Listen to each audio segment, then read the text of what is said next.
Olá, seja bem-vinda a mais uma aula do TCC na prática aplicado à personalidade.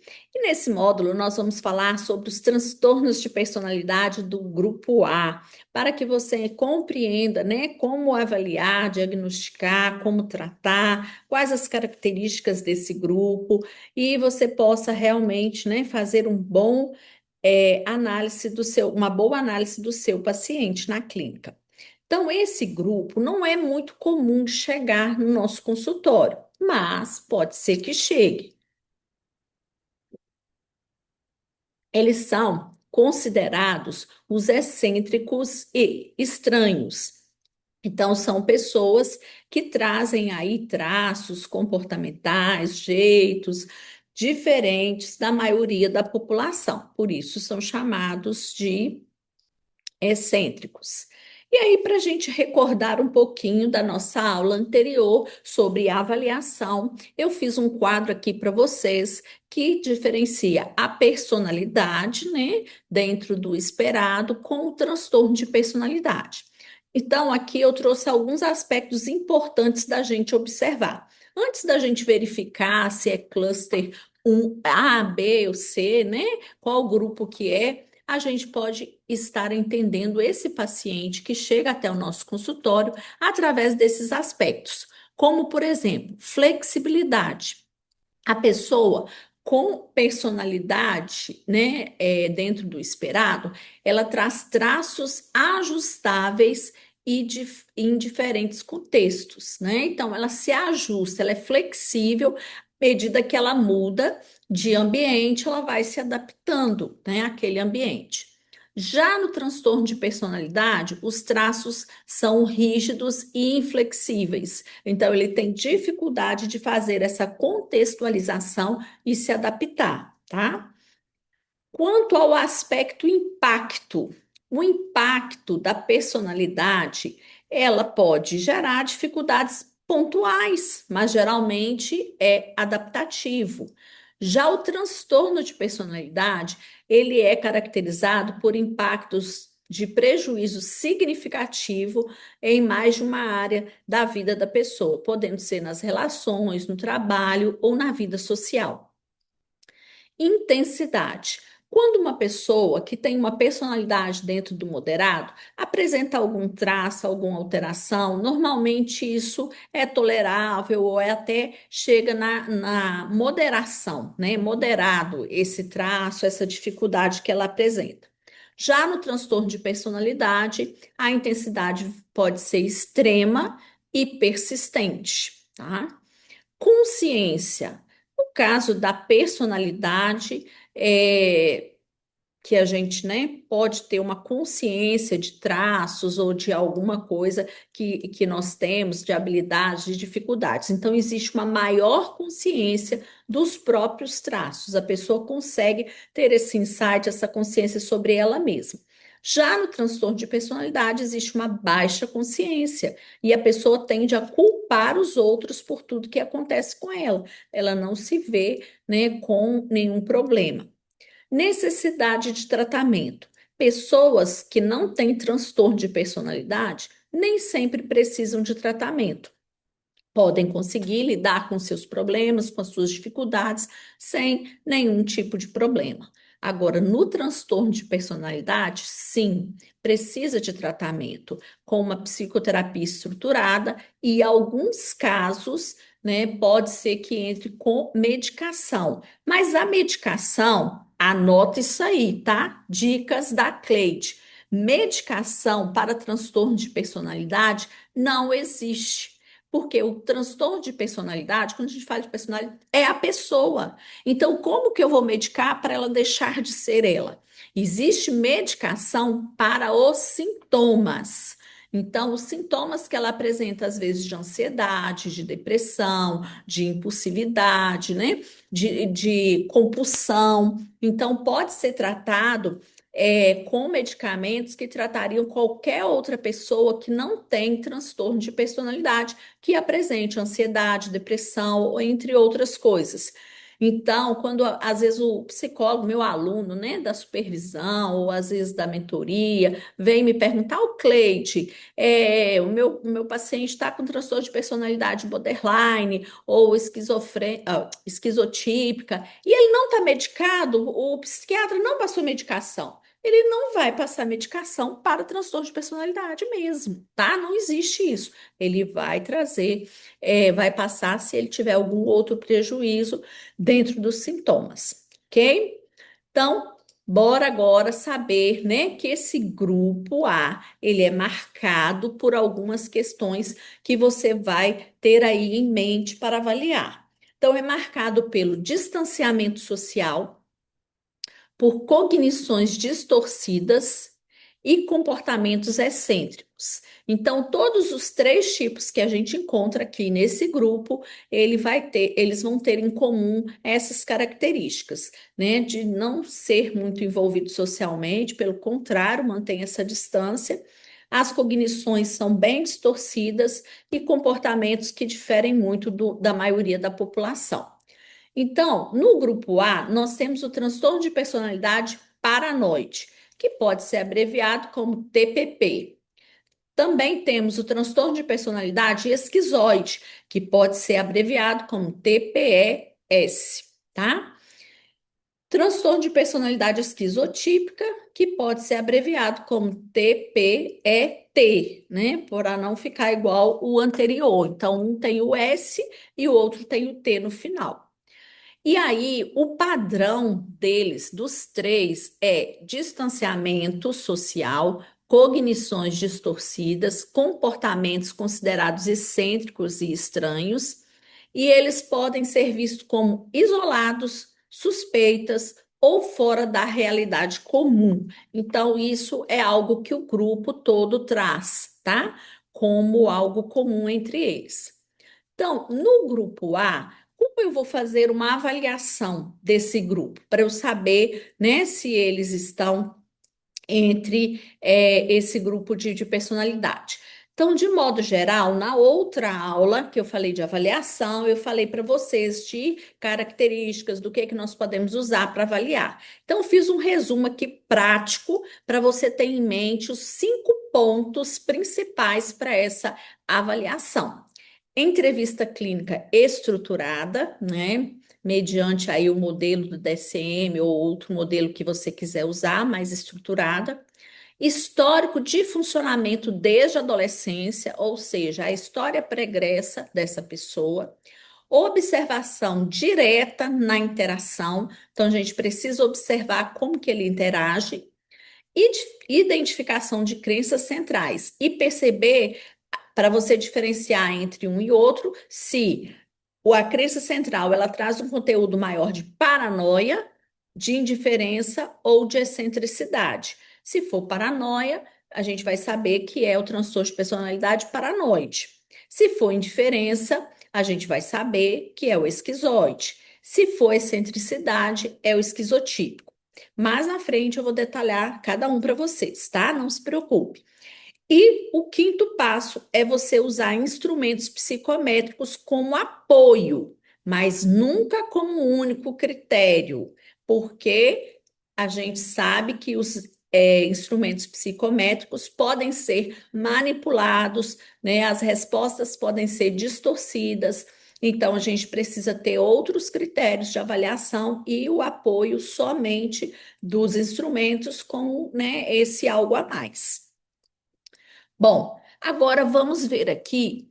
Fiz um quadro com características principais de cada um dentro do modelo cognitivo, usando uma mesma situação que poderia ter acontecido com os três.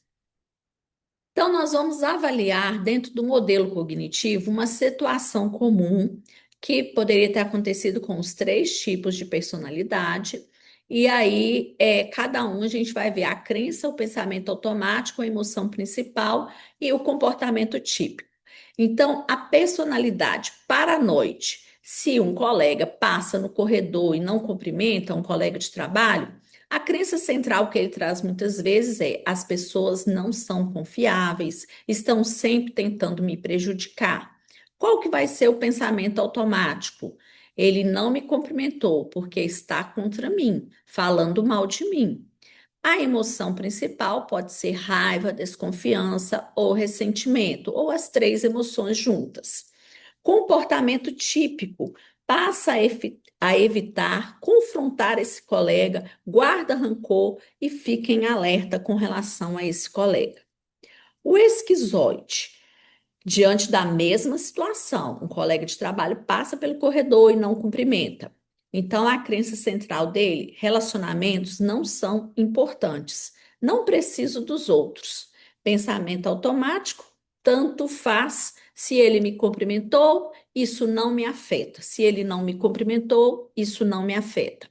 Então, a emoção dele principal vai ser indiferença e desapego. Qual o comportamento típico dele? Ignorar a situação, não tenta se aproximar e nem conversar, porque tanto fez, tanto faz para ele, tá? Já o esquizotípico, qual que vai ser a crença central? O mundo é estranho e os outros me olham de forma diferente. Pensamento automático. Ele não me cumprimentou porque sabe algo sobre mim. Talvez venha algum sinal oculto nisso. E aí, qual que é a emoção principal? Ansiedade social, estranheza, desconfiança difusa. Comportamento: reforça o isolamento e pode interpretar como um sinal místico, evita mais ainda o contato com as pessoas e com essa pessoa em questão. Ok? Então você pode, né, ter aí na nosso material didático esse quadrinho, se você quiser até imprimir para você estudar, para te ajudar a alinhar aí a diferença entre os três, porque aparentemente são muito parecidos, mas quando a gente joga no modelo cognitivo, a gente consegue perceber que existem características, né, emocionais, comportamentais, cognitivas que são diferentes.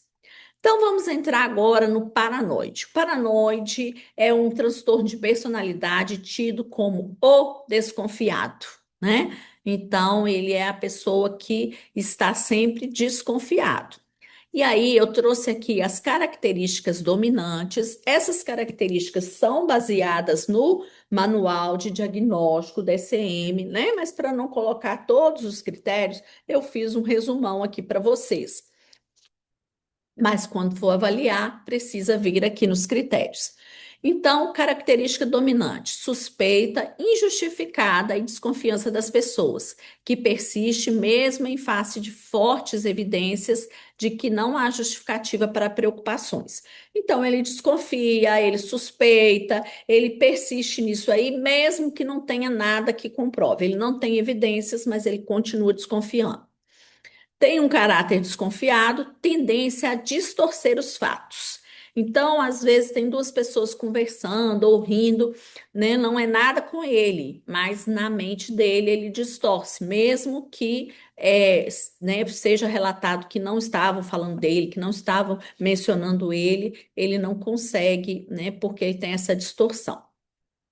Concepção obstinada de seus próprios direitos. Então, ele tem muito a raiva como uma emoção predominante, persistente, porque ele tem essa coisa do justiceiro, né? Ele acha que ele tem direito e que tem que fazer valer o seu direito e que os outros estão querendo roubar o seu direito, que as pessoas estão querendo violar o seu direito. Então, isso é uma característica dele. Tem uma hipersensibilidade à crítica e a insulto. Qualquer coisinha que fala dele, ele já se sente muito, muito ofendido. E tem a tendência de guardar rancor. Então, se alguém fez algo ou ele supõe que a pessoa fez, ele vai guardar esse rancor. Os ciúmes patológicos ou injustificados. Ele traz isso daí nos relacionamentos, esse ciúme que ele cultiva, né? E às vezes vai desconfiar mesmo do cônjuge, vai colocar coisas para poder verificar, né? Vai supor coisas, nós vamos ver mais à frente. E esse transtorno, ele é mais comum em homens. Não quer dizer que não tenha mulheres, mas prevalece o gênero masculino. Bom, o que que causa esse transtorno? Qual é a etiologia? Como eu já falei para vocês em outras aulas, a etiologia de um transtorno de personalidade, né, a origem dele, ele tem fatores na formação da personalidade, que são os fatores biológicos, os fatores, né, genéticos, que a gente fala, neurobiológicos, mas ele também tem os fatores ambientais, que está relacionado principalmente à família. Então, na etiologia, né, por que que uma pessoa pode ter um transtorno de personalidade paranoide? Primeiro, predisposição genética. Existe uma possível ligação genética com a questão da esquizofrenia, tá? Não é tão forte quando já se pensou sobre isso, mas ainda pode ter essa conexão com pessoas que têm transtornos mentais na família, principalmente a esquizofrenia. Então, quem já tem na família esse tipo de transtorno, né, mental ou esquizofrenia na família, tem uma predisposição. Outra questão biológica, alterações neurobiológicas. Então, se essa pessoa ela tem desequilíbrio nas áreas do cérebro responsáveis pela regulação emocional e pela percepção de ameaças, ele pode, né, que podem desempenhar um papel no desenvolvimento do transtorno. Então, a parte, né, do sistema límbico, do pré-frontal. Então, se ele tem alguma desregulação aí, algum desequilíbrio nessas áreas, pode ser que ele desenvolva. Agora vamos para os fatores relacionados ao ambiente, aos traumas, às experiências de vida. Então, trauma e abuso na infância. Experiências de abuso físico, emocional, negligência e outras formas de trauma na infância são considerados fatores de risco significante. Então, tudo isso, né, vindo ou não da família, pode gerar. O ambiente familiar, ele pode também ser um ambiente instável, né, com excesso de crítica, com rejeição e abandono, e isso pode contribuir também para traços paranoides, tá? Estilo de apego inseguro, dificuldade de formação de vínculos afetivos e seguros durante a infância, podem levar a essa interpretação desconfiada das intenções alheias. Então, ele não teve um vínculo seguro, né? Não teve pessoas que ele pudesse confiar lá na sua infância, ele vai crescendo com esse traço de desconfiança jamais ressaltado, né, sobre o outro, sobre as intenções do outro. E aí, para a gente avaliar esse transtorno, o que que nós precisamos fazer? Nós já vimos na outra aula sobre os critérios de avaliação gerais. Mas aí eu trouxe para vocês, né, algumas dicas específicas para esse transtorno paranoide. Você tem percebido se alguém está tentando te aborrecê-lo de propósito? É um tipo de pergunta que a gente pode fazer para essa pessoa ou perceber no discurso dela.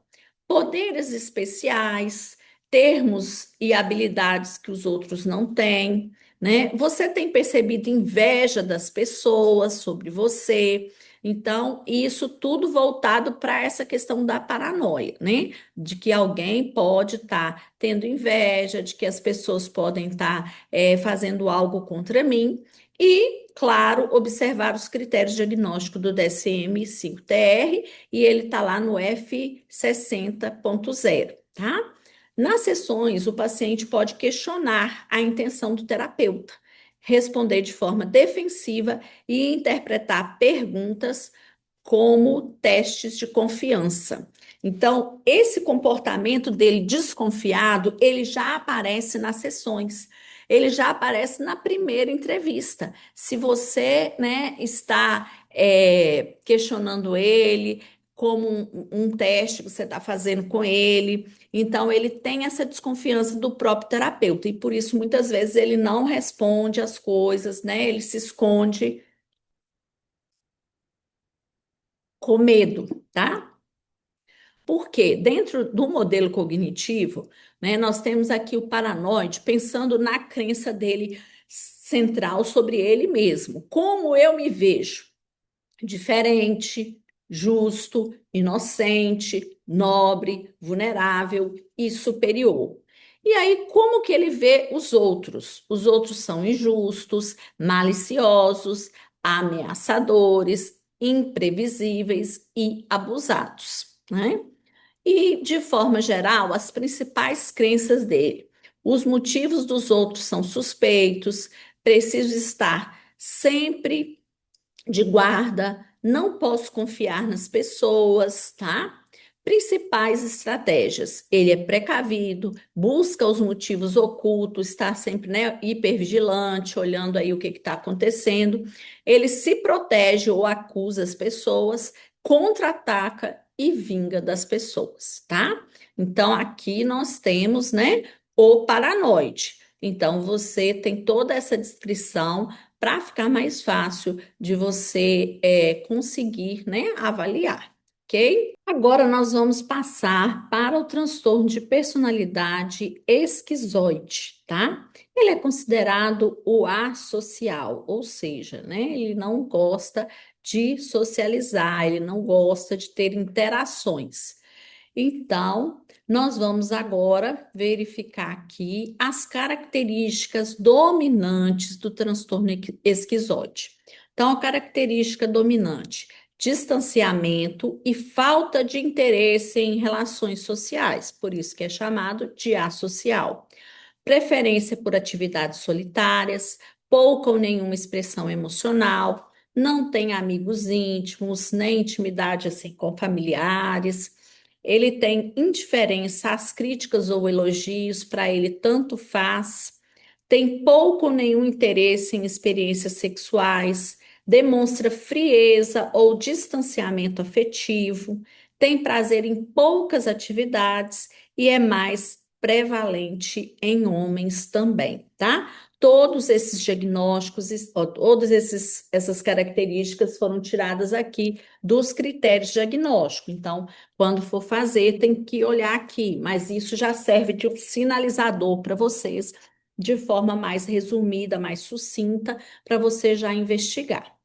Bom, etiologia, né? Qual que é a questão genética que pode afetar para que uma pessoa tenha esse transtorno esquizoide? Então, há evidências de que a esquizofrenia ou outras condições de saúde mental possam ser herdadas. E aí, a esquizofrenia ou outras condições mentais na família pode aumentar a predisposição para o transtorno de personalidade esquizoide. É determinante, gente? Não. Pode aumentar, é uma predisposição para isso. Bom, além disso, também vamos considerar as alterações neurobiológicas. Lesões cerebrais, por exemplo, uma lesão na cabeça ou outras anormalidades no cérebro, pode aumentar esse risco de desenvolver o transtorno, porque dependendo da área afetada, né, no cérebro, se essa área é responsável pelo processamento emocional, pelo funcionamento social, então isso pode desencadear, né, ser fator para surgir o transtorno.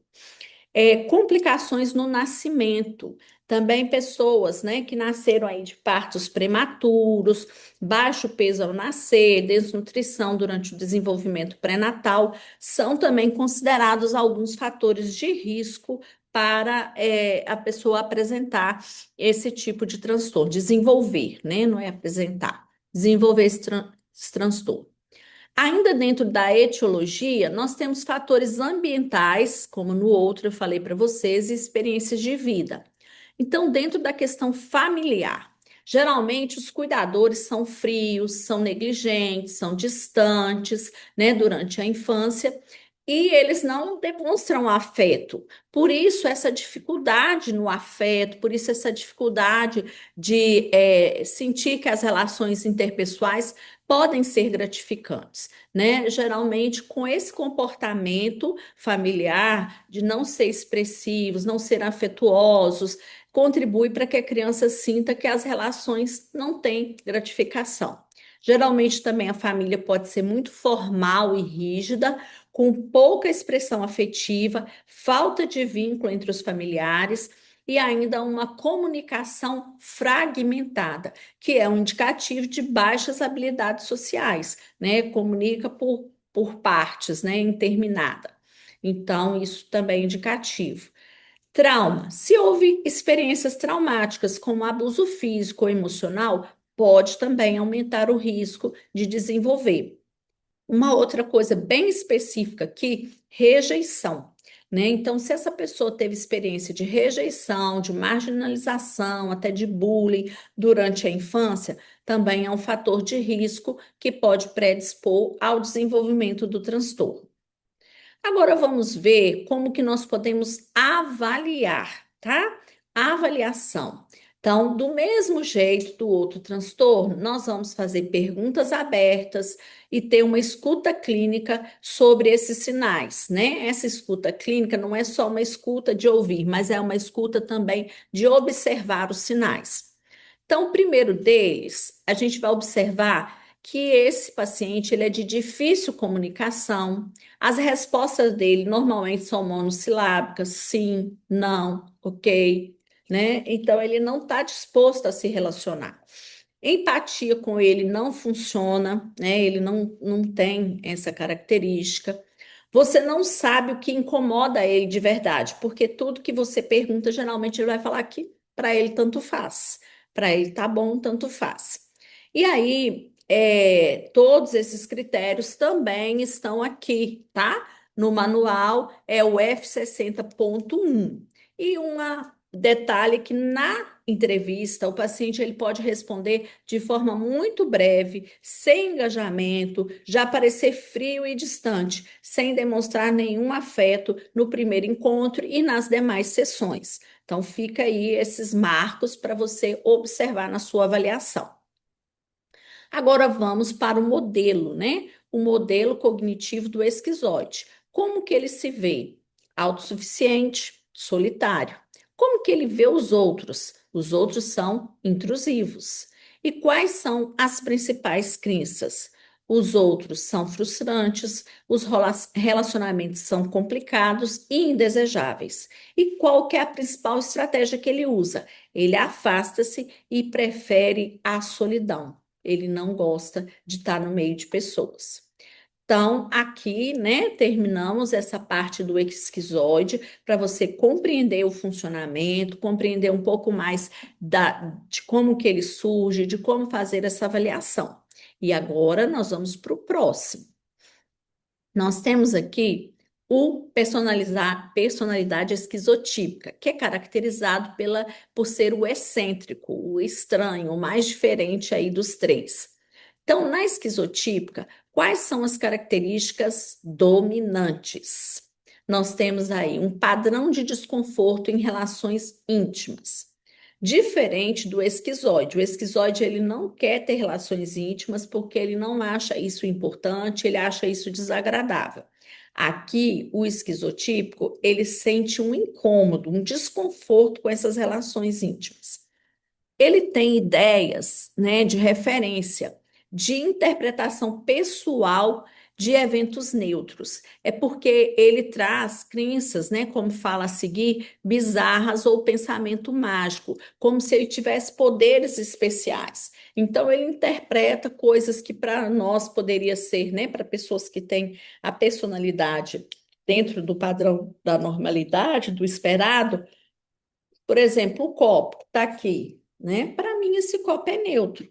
Mas para o esquizotípico, de repente, esse copo está passando alguma mensagem para ele, está enviando um sinal para ele de alguma coisa. Para mim, só envia o sinal que eu tenho que beber água, tá, gente? Porque eu preciso beber muita água, que eu estou falando muito. Também ele vai ter comportamento, falas excêntricas, vestimentas, né, diferenciadas, bem fora do que a gente está acostumado no habitual. Ansiedade social intensa, então ele tem muita dificuldade em se relacionar, em estar no meio das pessoas. Também é um transtorno mais prevalente em homens, tá? Bom, qual que é a etiologia? De onde vem esse transtorno? Então, existe uma predisposição genética, também uma forte ligação com o transtorno, sendo mais prevalente em indivíduos que têm parentes de primeiro grau, pais, irmãos ou filhos com esquizofrenia ou outro transtorno psicótico. Então, todos três desse grupo têm essa predisposição, tendo transtorno mental na família, principalmente no que se refere à esquizofrenia, tá? E depois, nos próximos capítulos, eu ainda vou postar nesse módulo de personalidade, provavelmente no último módulo, é uma aula especial sobre esquizofrenia, porque existem pessoas que confundem, que acham que esquizofrenia é um transtorno de personalidade. Não é. Esquizofrenia é um outro tipo de transtorno neurobiológico, né, grave, com um curso, né, caminhando aí para a questão psicótica, é diferente, ok? Então, nós vamos ver isso mais à frente.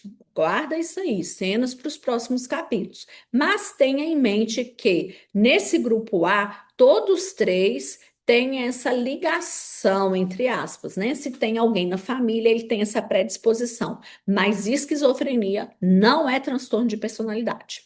Então, vamos lá. Alterações neurobiológicas. A condição também compartilha muitas características de anormalidades cerebrais observados na esquizofrenia, sugerindo uma base biológica semelhante à da esquizofrenia. Então, no caso desse aqui, que é o esquizotípico, a semelhança dele com a esquizofrenia é maior, porque ele vai trazer essa questão do pensamento mágico, de ter poderes especiais, dessas interpretações. Então, ele foge assim da realidade, né? Ele sai da realidade, então ele tem mais semelhança e mais proximidade com a esquizofrenia. E aí, né, vocês, não sei se vocês conhecem, já ouviram falar, o Henry Christ, que era aquele que se veste de Jesus Cristo. Então, ele traz muito dessas características que nós falamos aqui, né? A gente pode pensar aí nele dentro disso aí. É, aqui, né? Ele tem uma questão aí. é, Deixa eu pegar aqui só para falar para vocês, né?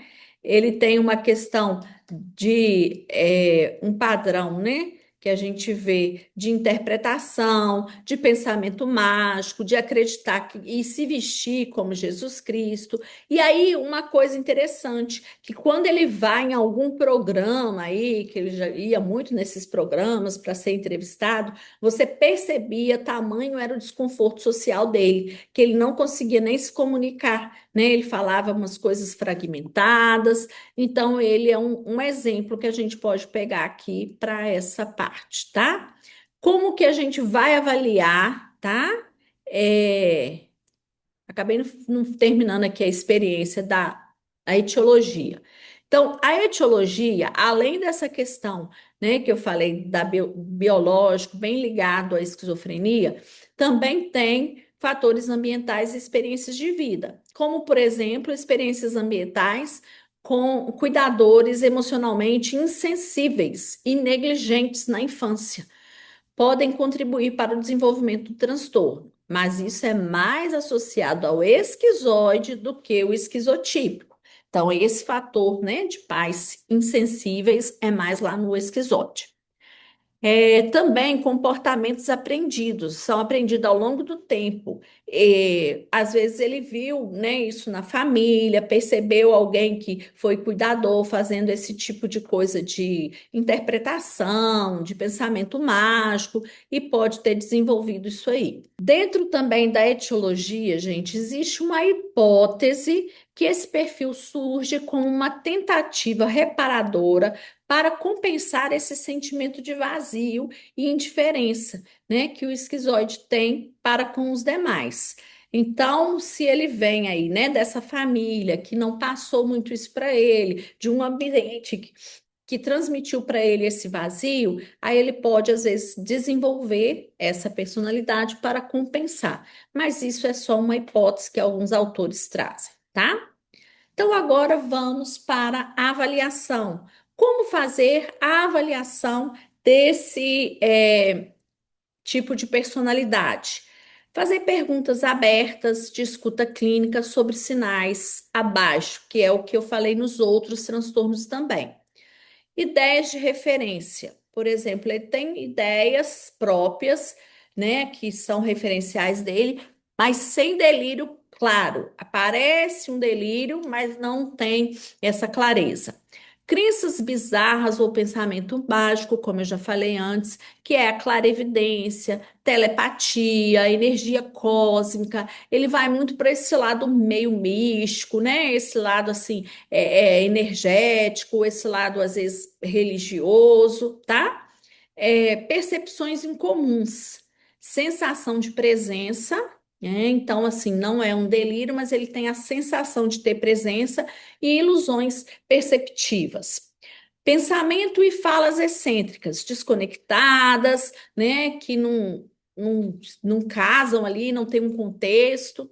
Ansiedade social intensa, não diminuída com a familiaridade. Se ele vier 10 vezes naquele lugar ou naquela situação, 10 vezes ele vai ter o mesmo tipo de ansiedade. Não diminui a partir do momento que ele vai ter essa familiaridade.